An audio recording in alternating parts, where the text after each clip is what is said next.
You are watching Magic Box Entertainment.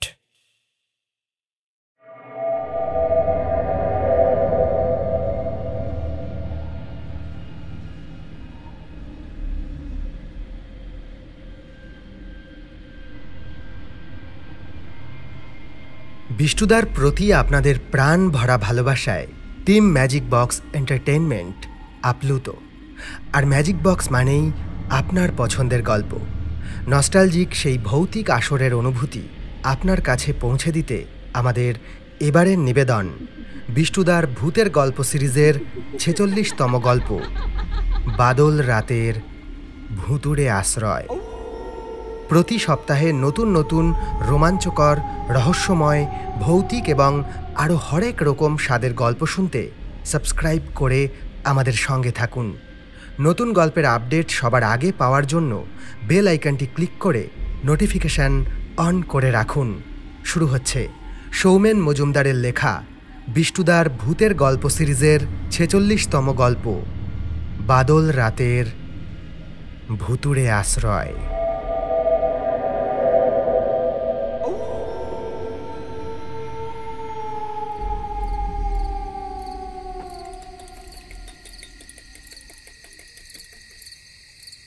এই ঘটনা বেশ কয়েক বছর আগের।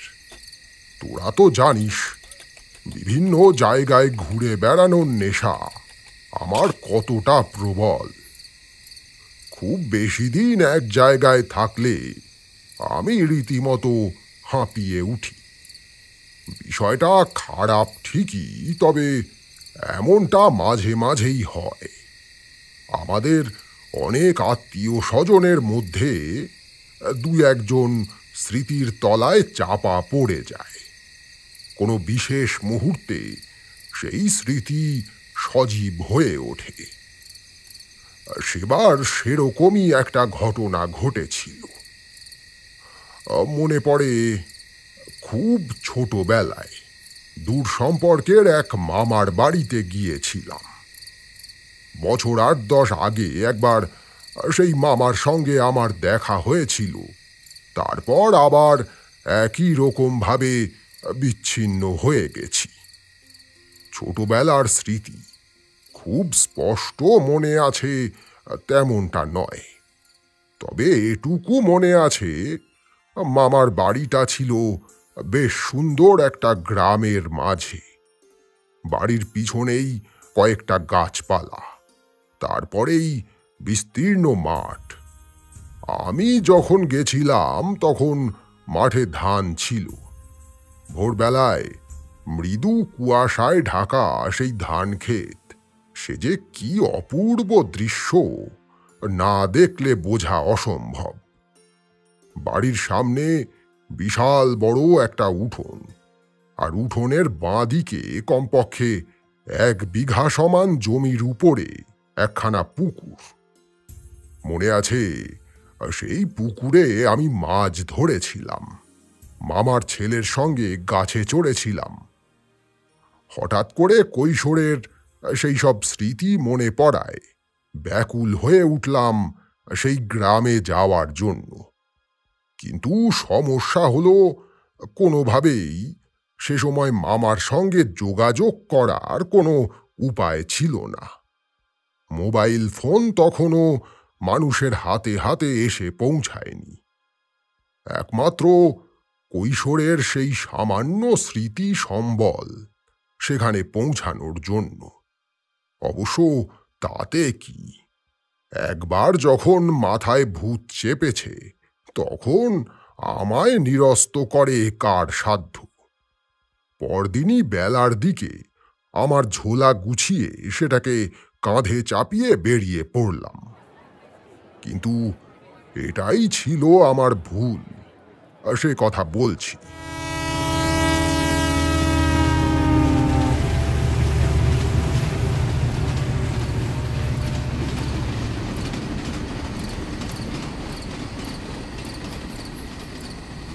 নির্দিষ্ট স্টেশনে যখন আমি নামলাম তখন প্রায় সন্ধ্যা হয়ে এসেছে। অচেনা অজানা গ্রাম্য পথ, দিনের বেলায় চেনার সুবিধা হতো, কিন্তু একবার যখন এসে পৌঁছেছি তখন আর সেসব ভেবে লাভ নেই। জনশূন্য রেল স্টেশন, একটাই মাত্র লাইন এবং তার ধারে একটাই প্ল্যাটফর্ম। আপ ডাউন সব গাড়ি এই এক লাইনেই যাতায়াত করে। প্ল্যাটফর্মের আশেপাশেও বাড়ি ঘর নেই। সাধারণভাবে আমরা যেমনটা দেখি রেল স্টেশনকে ঘিরে জনপদ গড়ে ওঠে, জায়গাটা তেমন নয়। কলকাতার বাইরে গেলে এরকম প্ল্যাটফর্ম এখনো অনেক চোখে পড়ে। প্ল্যাটফর্ম থেকে বেরিয়ে দেখলাম ইট দিয়ে বাঁধানো একটা রাস্তা সোজা গ্রামের দিকে চলে গেছে।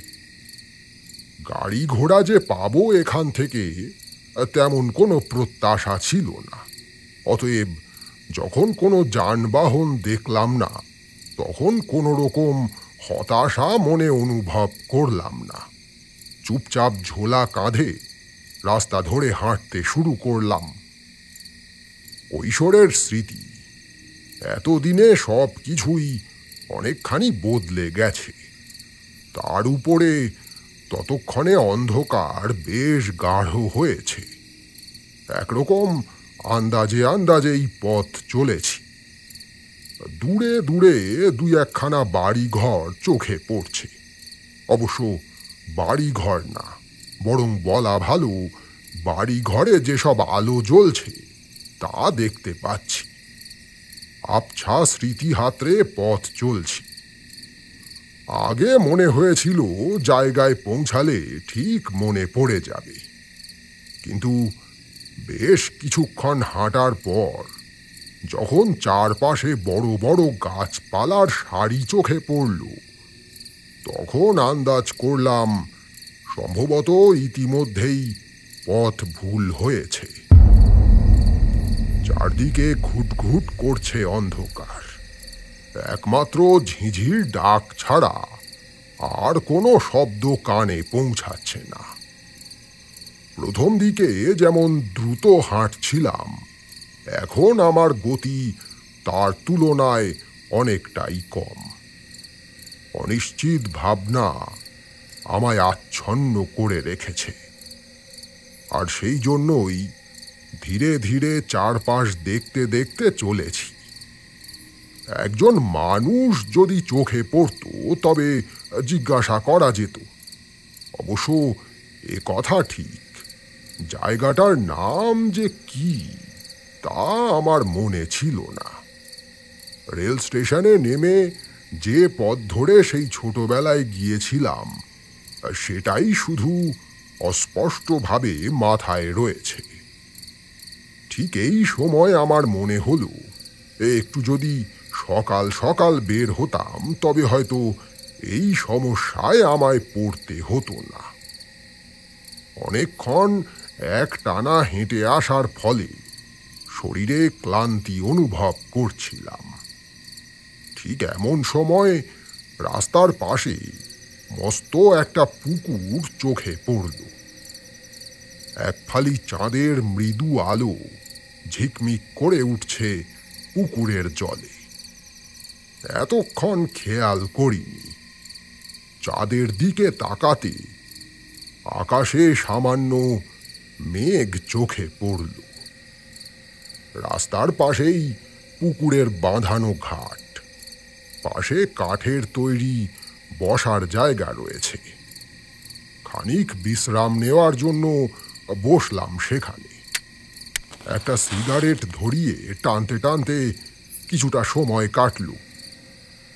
আমার কি করা উচিত বুঝতে পারছিলাম না। ভুল পথে যে চলেছি তা অনেকক্ষণ আগেই আন্দাজ করেছি। বরং ফিরতি পথে রওনা হয়ে যদি রেল স্টেশনে পৌঁছানো যায় তবে সেখানেই স্টেশন মাস্টারের সঙ্গে কথা বলে একটা থাকার ব্যবস্থা করা যাবে। এই ভেবে সেখান থেকে উঠে হাঁটতে শুরু করলাম। এক এক সময় মানুষের মনে অদ্ভুত অস্থিরতা বাসা বাঁধে। সেদিন হয়তো আমার সেই অবস্থাই হয়েছিল। মনের মাঝে একটা অসতর্ক অস্থির ভাব। না হলে এমন ভুল সাধারণত আমার হয় না। এই কিছুক্ষণ আগে যে রাস্তা ধরে হেঁটে গেছি সেই রাস্তাতেই যে ফিরে চলেছি সে বিষয়ে নিশ্চিত হতে পারলাম না। কারণ দু একটা টুকরো দৃশ্য যেটুকু যাওয়ার সময় দেখেছিলাম তার সঙ্গে ফেরার সময় সব দৃশ্যপট ভিন্ন বলে মনে হতে লাগল।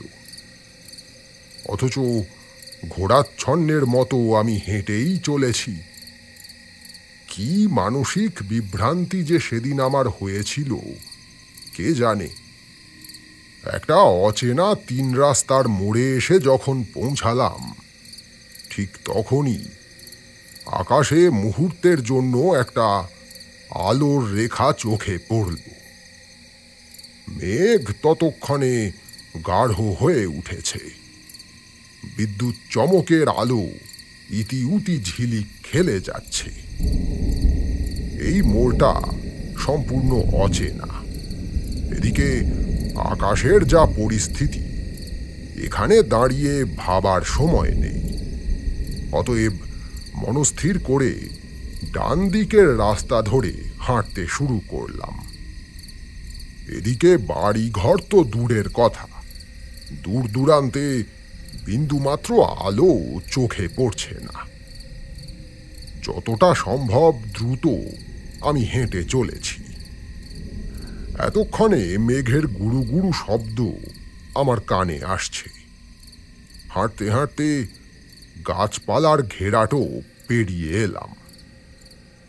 এবার যেখানে এসে পৌঁছেছি সেখানে মাটির রাস্তা শুরু হয়েছে, আর সেই রাস্তার ধারেই একটি খাল বয়ে চলেছে। খালের ওপারে অন্ধকারে দেখে যা মনে হল সম্ভবত বিস্তীর্ণ চাষের জমি। মাটির রাস্তা বললাম বটে, তবে ওটাকে ঠিক রাস্তা বলা চলে না। ফুট 4 চওড়া একটা আলের মতো সোজা সামনের দিকে এগিয়ে গেছে। চললাম সেদিকে। এর মধ্যে ঝিরিঝিরি বৃষ্টি আরম্ভ হয়েছে। 3-4 মিনিট চলার পর হঠাৎ একটা দৃশ্য আমার মনে আশার সঞ্চার করল। দেখি সেই মাটির পথের পাশে কিছুটা জমি। খালটা এখানে একটু বেঁকে গেছে, আর সেই টুকরো জমির উপরে খালের পাশে একটা ছোট্ট কুঁড়ে ঘর। ঘরটার জানালার ফাঁক দিয়ে হলদে আলোর আভা দেখা যাচ্ছে। এদিকে বৃষ্টির ফোঁটা ক্রমাগত ভারী হচ্ছে। অন্য কোনো দিকে লক্ষ্য না করে সেই মাটির পথ থেকে নেমে ঘরটার দিকে এগিয়ে গেলাম। ঘরের সামনে কিছুটা বাড়তি ছাউনি। কোনো রকমে তার তলায় পৌঁছে হাঁক দিলাম, কেউ আছেন? এখন অঝোরে বৃষ্টি শুরু হয়েছে। সেই সঙ্গে আকাশে মেঘের গর্জন, আর সেই গর্জনের তালে তাল মিলিয়ে অন্ধকার আকাশে আলোর রেখা ঝিলিক খেলে যাচ্ছে। বাড়িতে কেউ আছেন? আমি খুব বিপদে পড়েছি। কয়েক মুহূর্ত ভিতর থেকে কোনো শব্দ শুনতে পেলাম না। তারপর হঠাৎ করেই দরজাখানা খুলে গেল। ঘরের ভিতরে জ্বলন্ত আলোকে আড়াল করে অন্ধকার একটা অবয়ব দরজার ওপারে দাঁড়িয়ে আছে। কেমন অদ্ভুত স্বরে সেই মূর্তির কণ্ঠ থেকে শব্দ ভেসে এলো। আসলে আমার এক আত্মীয়ের বাড়িতে যাচ্ছিলাম। অন্ধকারে পথ হারিয়ে ফেলেছি, তার উপরে বৃষ্টি শুরু হয়েছে। একটু আশ্রয় দরকার। এখানে আশেপাশে কোনো বাড়ি ঘর চোখে পড়েনি। আপনার বাড়িটা দেখলাম, তাই চলে এলাম। এবার আপনি যদি দয়া করে আসেন বলে লোকটি পিছিয়ে গেল। অদ্ভুত রকম রুগ্ন চেহারা লোকটির, সামান্য একটু কুঁজো হয়ে রয়েছে। অদ্ভুত কণ্ঠস্বর চেহারার সঙ্গে সম্পূর্ণ মানানসই। পরনে খাটো একটা ধুতি, খালি গায়ের উপরে কালচে রঙের একটা কাপড় চাদরের মতো জড়ানো, ফলে মাথাটা ঢেকে আছে। হাত দুখানা পেটের কিছুটা অংশ আর পা দেখে বুঝেছিলাম লোকটি অত্যন্ত রোগা, কিন্তু প্রথমে মুখখানা স্পষ্টভাবে দেখতে পাইনি।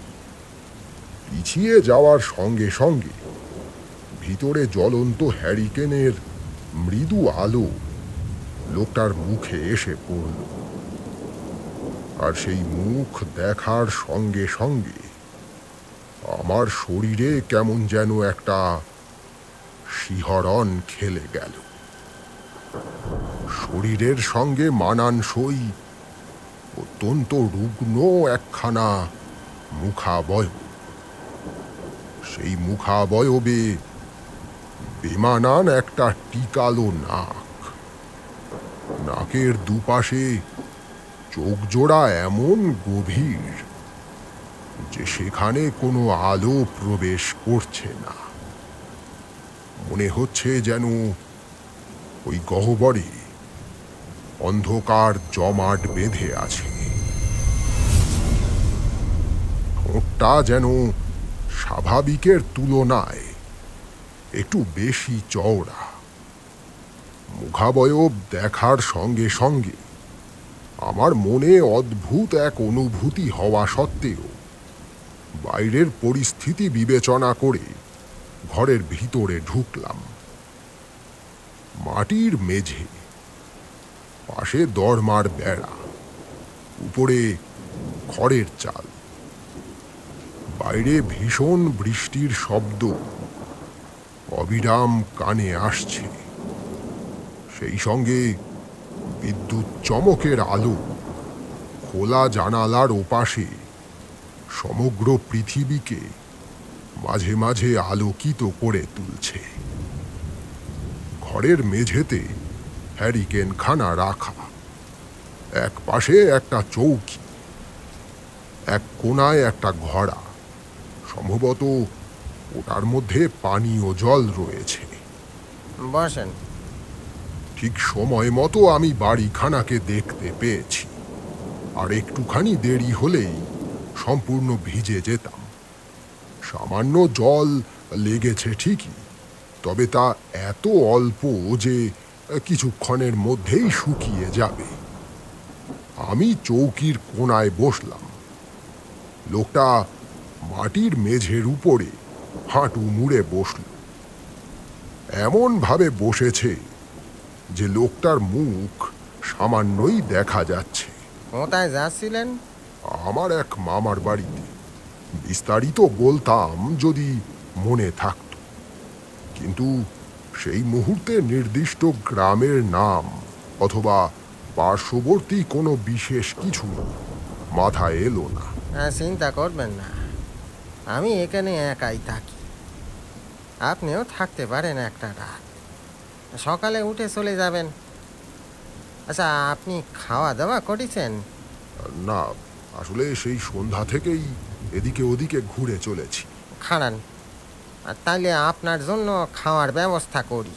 বলে সেই শীর্ণকায় লোকটি উঠে দাঁড়াল। অতঃপর দরজার দিকে অগ্রসর হতে আমি বললাম, আপনাকে ব্যস্ত হতে হবে না। বুঝতে পারছি আমি হঠাৎ এভাবে এসে আপনাকে বিড়ম্বনার মধ্যে ফেলেছি। আমার কোনো অসুবিধা হবে না। তাছাড়া আমার এই ঝোলার মধ্যে টুকিটাকি খাবার রয়েছে, একটা রাত ওতেই চলে যাবে। এইটা কোনো কথা হলো? আপনি আমার অতিথি, রেতে না খেয়ে থাকবেন, এইটা আমি কি করে মেনে নিই বলেন? আমিও আর বিশেষ উচ্চবাচ্য করলাম না। সত্যি কথা বলতে সেই সময় আমার বেশ খিদে পেয়েছিল। ঝোলায় খাবার দাবার রয়েছে এ কথাটা এমনিই বলেছি। লোকটি ঘর থেকে বেরিয়ে গেল। বাইরে তখনও এক নাগাড়ে বৃষ্টি হচ্ছে। তবে বৃষ্টির গতি যে একটু কমেছে তা বুঝতে পারছি। সেই আগের মতোই মুহুর্মুহু বিদ্যুৎ চমকাচ্ছে আকাশে।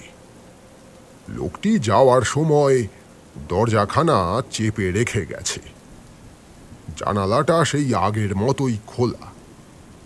আশ্চর্য, বাইরে বৃষ্টির দাপট এতক্ষণ ধরে হয়ে চলেছে, অথচ যেন এই ঘরের মাঝে তার কোনো আঘাত পৌঁছাচ্ছে না। চুপচাপ বসে সময় কাটতে লাগলো। একটা ভাবনা মাথায় ঘুরপাক খাচ্ছে। আমি যখন এই ঘরে প্রবেশ করছি তখন বাইরে ওই অতিরিক্ত ছাউনি আর এই ঘরখানা ছাড়া আর কিছুই তো নজরে পড়েনি। ঘরের ভিতরে রান্নার কোনো আয়োজন নেই। বাইরেও কোনো জায়গা তেমন দেখিনি যেখানে রান্না করা যায়। তাহলে লোকটি গেল কোথায়? এই বৃষ্টির মাঝে তাহলে কি অন্য কোথাও গেল? লোকটিকে সত্যিই তো সমস্যায় ফেলেছি, কিন্তু সত্যি কথা বলতে আমার কিছুই করার ছিল না। ওই মুহূর্তে যদি আমি আশ্রয় উপেক্ষা করতাম তবে আমায় ভিজে একসা হতে হতো। এইসব বিভিন্ন ভাবনা যখন মাথায় ঘুরপাক খাচ্ছে তখন হঠাৎ করেই প্রচণ্ড শব্দ করে একটা বিদ্যুৎ চমকে উঠল। আর সেই ক্ষণস্থায়ী আলোয় আমার দৃষ্টি গেল ছোট্ট জানালার ওপাশে। মুহূর্তের জন্য আলগোছে দেখলাম বৃষ্টি মাথায় কেউ একজন দাঁড়িয়ে রয়েছে। একজন মহিলা। তার পরনের সাদা শাড়ির আঁচল বৃষ্টি এবং হাওয়ার ধাক্কায় উঠছে। মহিলার মুখাবয়ব কেমন ফ্যাকাশে। মাথার ভিজে চুলের গোছা আঁচলের মতোই বিক্ষিপ্তভাবে উড়ে বেড়াচ্ছে।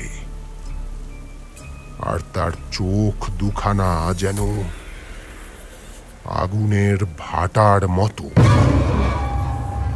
এ দৃশ্য দেখার সঙ্গে সঙ্গে আমার শরীর জুড়ে একটা শীতল শিহরণ খেলে গেল। আমি মুহূর্তে নিজেকে সামলে নিয়ে সঙ্গের ঝোলা থেকে টর্চখানা বের করে জানালার সামনে এগিয়ে গেলাম। তারপর সেই টর্চের তীব্র আলো বাইরে ফেললাম। সব দিকে ঘুরিয়ে ফিরিয়ে দেখলাম, কিন্তু কোথাও আর সেই অলৌকিক মূর্তিকে দেখতে পেলাম না। ওটা কে ছিল? চোখের ভুল নয়, সে কথা আমি দৃঢ়তার সঙ্গে বলতে পারি। তবে কি দেখছেন ওদিকে? এই কণ্ঠস্বরে চমকে উঠলাম। বাইরের ওই দৃশ্য দেখার পর জানালার সামনে দাঁড়িয়ে চিন্তামগ্ন হয়ে পড়েছিলাম। ফিরে তাকিয়ে দেখলাম সেই লোকটি ফিরে এসেছে। হাতে একখানা থালার উপরে ভাত সাজানো, থালার উপরেই বাটিতে সাজানো কয়েক পদ তরকারি। কিছু না। একটু দেরি হয়ে গেল, খেয়ে নেন। আপনি খাবেন না? আমার খাওয়া হয়ে গেছে। খেতে বসলাম। একা বসে অধৈর্য হচ্ছিলাম ঠিকই, কিন্তু এই সামান্য সময়ে এত কিছু কি করে জোগাড় করলো লোকটা কে জানে। খেতে খেতে বললাম, আপনি যখন ছিলেন না তখন ওই বাইরে বিদ্যুতের আলোয় দেখলাম একজন মহিলা দাঁড়িয়ে আছে। তারপর উঠে টর্চের আলো ফেলতে আর দেখতে পেলাম না। আচ্ছা, আপনি তো বললেন এখানে একা থাকেন, আশেপাশে কোনো বাড়ি ঘরও নেই, তাহলে? ও কিছু না, আপনি চিন্তা করবেন না, ও এখানেই ঘুরে ফিরে বেড়ায়। লোকটার এই কথা আমার কেমন যেন অদ্ভুত লাগলো। ওই অদ্ভুত বিভীষিকাময় মূর্তি, যাকে দেখা মাত্র আমার মনে অতিলৌকিক ভয় সঞ্চার হয়েছিল, তার প্রসঙ্গে বলতে লোকটির মধ্যে কোনো চঞ্চলতা লক্ষ্য করলাম না। তখনও এক নাগাড়ে বৃষ্টি হয়ে চলেছে। একবার যখন এই দুর্যোগের রাতে এখানে আটকে পড়েছি, তখন যা হবে তাকে এড়িয়ে যাওয়া কোনোভাবেই আর সম্ভব নয়। তাই একরকম জোর করেই সে ভাবনা মন থেকে ত্যাগ করলাম। খাওয়া দাওয়া শেষ হতে লোকটি সেই চৌকির উপরে আমার শোয়ার ব্যবস্থা করে দিল, আর নিজে একটা মাদুর মাটিতে পেতে তার উপরে বিছানা করল। কিছুক্ষণ বসার পর আমি যখন শুয়ে পড়লাম, তখন লোকটি হ্যারিকেনটা নিভিয়ে দিল। ঘরে তখন অন্ধকার ঘুটঘুট করছে। মাঝে মাঝে বিদ্যুৎ চমকের আলো সেই খোলা জানালা থেকে ঘরে প্রবেশ করছে। লোকটির সম্পর্কে অনেক প্রশ্ন মনে জন্ম নিয়েছিল, কিন্তু অহেতুক জিজ্ঞাসা অনেক সময় পরিস্থিতিকে অশান্ত করে তোলে। সেই ভয়ে নিজের কৌতূহলকে সংবরণ করলাম। অচেনা অজানা এক কাঁচা ঘরের অপরিচিত বিছানায় বর্ষা ভেজা রাতে শুয়ে থাকতে থাকতে এক সময় চোখে ঘুম জড়িয়ে এলো।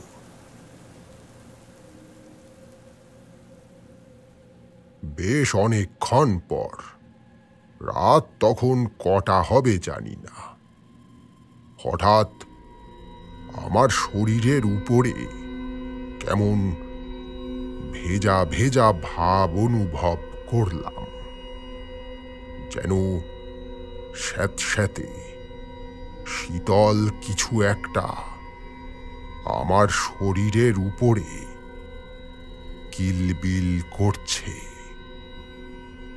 সেই স্পর্শ যেন বরফের মতো ঠান্ডা।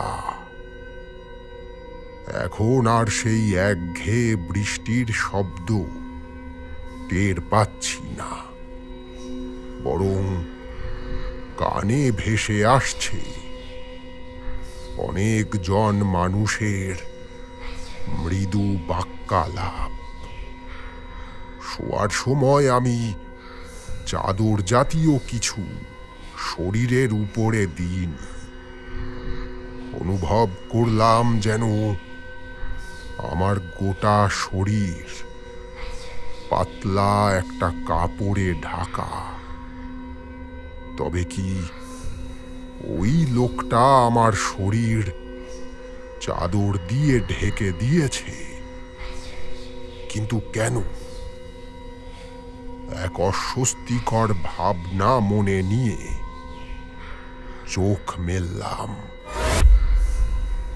তারপর হাত দিয়ে মুখের উপর থেকে পাতলা কাপড়টা সরাতে আমার চোখ বিস্ফারিত হয়ে গেল। আমি তো একটা ঘরের মধ্যে শুয়েছিলাম, কিন্তু এখন আমি শুয়ে রয়েছি খোলা আকাশের নিচে। সেই মেঘ, বিদ্যুতের গর্জন কোথায় কি? এখন আকাশে অসংখ্য তারা, তবে বিস্ময় এখানেই শেষ নয়। আশেপাশে তাকাতে দেখতে পেলাম অন্ধকারে মিশে আমায় ঘিরে দাঁড়িয়ে আছে অন্তত জনা ৩০ অবয়ব। তাদের সকলের মুখের রং কেমন বিবর্ণ, আর সেই জানালা দিয়ে দেখা বাইরের ভয়ঙ্কর মূর্তির মতো তাদের চোখগুলো জ্বলছে। আরে কি, আমি শুয়েছিলাম একটা চৌকির উপরে, এখন আমি শুয়ে রয়েছি সাজানো কাঠের উপর। খুব নির্দিষ্ট করে বলতে গেলে একটা সাজানো চিতার উপরে। আমি উঠতে গেলাম, কিন্তু অনুভব করলাম আমার শরীর যেন এই চিতার সঙ্গে অদৃশ্য দড়ি দিয়ে বাঁধা রয়েছে। আমি ছটফট করতে লাগলাম, আসন্ন মৃত্যুর ভয়ে আর্তনাদ করতে লাগলাম। আর চোখের সামনে দেখলাম ওই অলৌকিক অবয়ব দলের মাঝ থেকে জ্বলন্ত মশাল হাতে আমার দিকে এগিয়ে আসছে জানালা দিয়ে দেখা সেই নারী মূর্তি। তার জ্বলন্ত চোখে তীব্র জিঘাংসা, ঠোঁটের কোণে নিষ্ঠুর হাসি। আমি বাঁচার জন্য প্রাণপণে চেষ্টা করে চলেছি। এই অশরীরীর দল আমার প্রাণ কেড়ে নিয়ে নিজেদের দলে সামিল করার চেষ্টায় বদ্ধপরিকর। একসময় সেই শুকনো সাজানো কাঠে জ্বলে উঠল আগুন। আগুনের শিখা আমার শরীরের মাংস পোড়াতে আরম্ভ করল। মৃত্যু যন্ত্রণায় আমি প্রাণপণে আর্তনাদ করে উঠলাম। আর ঠিক তখনই আমার ঘুম ভাঙল। কানে এলো মৃদু বৃষ্টির শব্দ। চোখে ভেসে উঠল সেই খোলা জানালা, সেই ঘর যেখানে আমি খাওয়া দাওয়ার পর নিশ্চিন্ত মনে চৌকির উপরে শুয়েছিলাম। কিন্তু ও কি, বাইরের মুহুর্মুহু মেঘের সংঘাতে উৎপন্ন ক্ষণিকের আলোয় আমার চোখে ভেসে উঠল একটা চেনা অবয়ব। এই বাড়িতে যে লোকটি আমায় আশ্রয় দিয়েছে, সে ঠিক মেঝের উপরে হাঁটু মুড়ে বসে এক দৃষ্টিতে আমার দিকে তাকিয়ে আছে। কিন্তু তার চেহারায় অদ্ভুত পরিবর্তন ঘটেছে ইতিমধ্যে। তার সেই অন্ধকারে মিশে থাকা গভীর চোখ দুখানা এখন যেন অন্ধকারেও ফসফরাসের মতো জ্বলছে। আর তার ঠোঁট দুপাশে গাল পর্যন্ত বিস্তৃত হয়েছে। অস্বাভাবিক ভয়ঙ্কর এক মূর্তিতে পরিণত হয়েছে সে। তার সেই জ্বলন্ত দৃষ্টি যেন মর্মভেদী, আমার চেতনাকে ক্রমাগত অবশ করে ফেলছে। এই সময় বাইরে থেকে বিদ্যুৎ চমকের আলো ঘরে প্রবেশ করল। আশ্চর্য হয়ে দেখলাম লোকটার শরীর যেন রক্ত মাংসের নয়, যেন ধোঁয়ার পিণ্ড জমাট বেঁধে একটা শরীর তৈরি করেছে। কারণ তার দেহের মাঝখান থেকে যেভাবে অস্বচ্ছ কাঁচের মাঝ থেকে আলো যাতায়াত করে, সেভাবেই বাইরের আলো আমার চোখে এসে পৌঁছালো। আমি চটপট হাতড়ে আমার টর্চখানাকে হাতে তুলে নিয়ে সেটা জ্বালালাম। একইভাবে টর্চের আলো লোকটার শরীর ভেদ করে ওপাশের দেওয়ালে গিয়ে লাগলো। আর ঠিক সেই মুহূর্তে একটা অদ্ভুত শব্দ কানে এলো। এমন শব্দ যা বর্ণনা করার ক্ষমতা আমার নেই। চারদিকে আলো ফেললাম, আর সেই আলোয় দেখতে পেলাম উপরের খড়ের চাল ফাঁক করে ভিতরে ঢুকে আসছে অপরিচিত একদল প্রাণী। তবে এই প্রাণীর আকৃতির সঙ্গে অতি পরিচিত এক প্রাণীর আকৃতির আশ্চর্য রকম মিল, ঠিক জোঁকের মতো। তবে সাধারণভাবে জোঁকের আকৃতি খুবই ছোট হয়, কিন্তু এই প্রাণীগুলো প্রায় হাত খানেক লম্বা, কমপক্ষে 100। ওই রকম প্রাণী ঘরের চাল দেওয়াল বেয়ে নিচে নেমে এগিয়ে আসতে লাগলো আমার দিকে। না, ওরা আমার দিকে এগিয়ে আসছে না। ওদের গতি আমার সামনে এই মুহূর্তে দাঁড়িয়ে থাকা সেই লোকটার বায়বীয় মূর্তির দিকে। টর্চের আলোয় সেই চটচটে প্রাণীগুলোকে দেখলাম ওই লোকটার সারা শরীর ঢেকে ফেলল। কয়েক মুহূর্ত পরে যখন প্রাণীগুলো ওই শরীর ছেড়ে মেঝেতে নামলো, তখন দেখলাম লোকটার এখন শরীর বলে কিছু নেই। একটা ধবধবে সাদা বায়বীয় কঙ্কাল আমার চোখের সামনে দাঁড়িয়ে আছে। রক্ত মাংসহীন হয়ে যাওয়ার পরেও ওই করটির গভীর চোখের গহ্বর দুখানা একই রকম রয়েছে। ঠিক এর পরেই অনুভব করলাম আবার সেই একই রকম স্পর্শ। কিলবিলে কতগুলো প্রাণী যেন আমার শরীরের উপরে ধীরে ধীরে উঠে আসছে। অসংখ্য প্রাণী ঢেকে ফেলছে আমার সারা শরীর, আর তাদের স্পর্শ যেন বরফের মতো শীতল। ওদিকে সেই বায়বীয় কঙ্কালখানা ততক্ষণে নারকীয় অট্টহাসি শুরু করেছে। শরীর আমার অবশ হয়ে আছে, তবুও সেই ঘৃণ্য প্রাণীগুলোর থেকে মুক্তি পাওয়ার জন্য শরীরের সমস্ত শক্তি সঞ্চয় করে উঠে বসলাম। প্রাণীগুলো যেন আমার শরীরকে জাপটে ধরে আছে। তীব্র ঘৃণা এবং ভয় সত্ত্বেও কোনো রকমে ওগুলোকে ছাড়াতে ছাড়াতে দরজার দিকে এগিয়ে যাওয়ার চেষ্টা করলাম।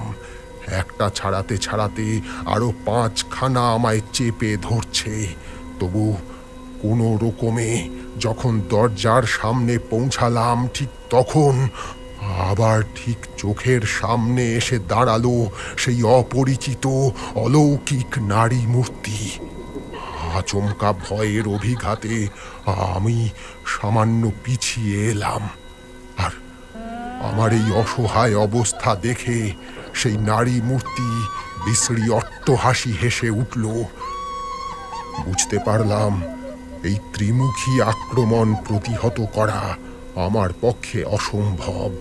ততক্ষণে আমার শরীর বেয়ে সেই বিশ্রী প্রাণীগুলো উঠতে শুরু করেছে।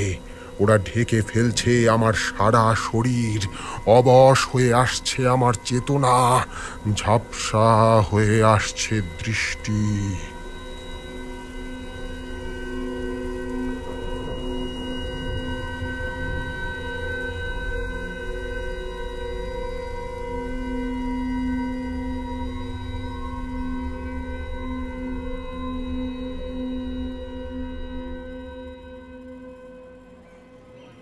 আমায় ঘিরে থাকা একদল মানুষের অস্পষ্ট কথোপকথন কানে যাওয়ায় আমার জ্ঞান হল।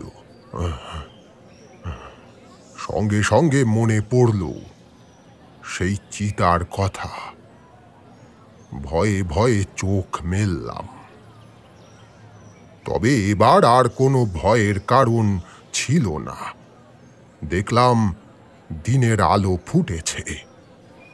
গত রাতের প্রচণ্ড বৃষ্টিতে সবদিকে ভিজে ভিজে ভাব, আর আমায় ঘিরে দাঁড়িয়ে আছে কয়েকজন লোক। প্রাথমিকভাবে তাদের প্রশ্নের উত্তর দিতে হলো। তারপর তাদের কাছেই শুনলাম এটা একটা গ্রাম্য শ্মশান ঘাট, যেখানে চিতা সাজিয়ে মৃতদেহ পোড়ানো হয়। আমি সেখানেই শুয়েছিলাম। এখানে আশেপাশে কোনো বাড়ি ঘর নেই। কাছে পিঠে যে কটা গ্রাম রয়েছে, সেখানে কেউ মারা গেলে এখানেই তাদের সৎকার হয়। ওই লোকগুলো একজনের প্রাণহীন শরীর নিয়ে সকালবেলায় পোড়াতে এসেছিল। এসে দেখে যে আমি অচেতন অবস্থায় পড়ে আছি। ঠিকঠাক কিছুই মনে ছিল না। তাই আর এই ঘটনার পর মামার বাড়িতে যাওয়ার চেষ্টা করিনি। লোকজনের সহযোগিতায় সোজা পৌঁছেছিলাম রেল স্টেশনে। তারপর ট্রেন ধরে নিজের বাড়িতে। তবে এই শ্মশান ঘাট থেকে স্টেশন পর্যন্ত পৌঁছানোর দীর্ঘ পথে একজনের কাছে শুনেছিলাম একটা ঘটনার কথা। আগে নাকি এখানে একজন ডোম বাস করতেন। শ্মশানের পাশেই একটা কুঁড়ে ঘর তৈরি করে আস্তানা গেড়েছিলেন তিনি। প্রাথমিকভাবে সবই ঠিকঠাক ছিল, কিন্তু হঠাৎ এক সময় দেখা যায় সেই ডোমের আচরণে অদ্ভুত পরিবর্তন ঘটেছে। সে নাকি নিজের মনেই কার সঙ্গে কথা বলতো। গ্রামের লোকেরা বলে কোনো পরী নাকি তাকে বশ করেছিল। তার প্রেমেই মগ্ন হয়েছিল সে। কিন্তু একজন সুস্থ মানুষ এমন বদলে যাচ্ছে দেখে গ্রামের লোকেরা নিজেদের মধ্যে সলা পরামর্শ করে উপযাচক হয়েই একজন ওঝাকে ডেকে নিয়ে আসে। ওঝা এসে তার কাজকর্ম করে যাওয়ার পর দিন তিনেক লোকটি সুস্থ ছিল। চতুর্থ দিন হঠাৎ করেই তার মৃতদেহ উদ্ধার হয় ওই শ্মশান ঘাট থেকে। শরীরে নাকি কোনো আঘাতের চিহ্ন ছিল না। প্রাণহীন শরীর, তবু তার ঠোঁটে লেগেছিল অদ্ভুত সুখানুভূতির ভাব। গ্রামের লোকেরাই তার সৎকার করে, কিন্তু ঠিক এরপর থেকেই শুরু হয় এক নতুন উপদ্রব। সন্ধ্যার পরে কেউ এদিকে একা আসলে এখনো সেই ডোমকে দেখতে পায়। কয়েকবার এই ঘটনা ঘটার পর গ্রামের লোকেরা সন্ধ্যার পরে এদিকে আসা বন্ধ করে দিয়েছে। দিনের বেলাতেও মরা পোড়াতে সবাই দলবল বেঁধে এখানে আসে। মোট কথা, এই শ্মশান তারপর থেকে হয়ে উঠেছে অতৃপ্ত আত্মার অভিশাপে আচ্ছন্ন এক অন্ধকার জায়গা।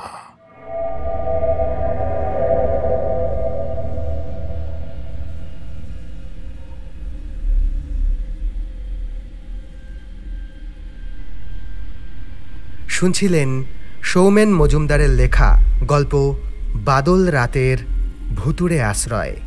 আপনাদের সঙ্গে ছিলাম আমি সৌমেন। গল্পটি কেমন লাগলো অবশ্যই জানান কমেন্ট বক্সে। ভালো লাগলে লাইক এবং শেয়ার করুন। প্রতি সপ্তাহে নতুন নতুন গল্প শুনতে সাবস্ক্রাইব করুন আমাদের চ্যানেল। নতুন গল্পের আপডেট সবার আগে পাওয়ার জন্য বেল আইকনটি ক্লিক করে নোটিফিকেশন অন করে রাখতে ভুলবেন না।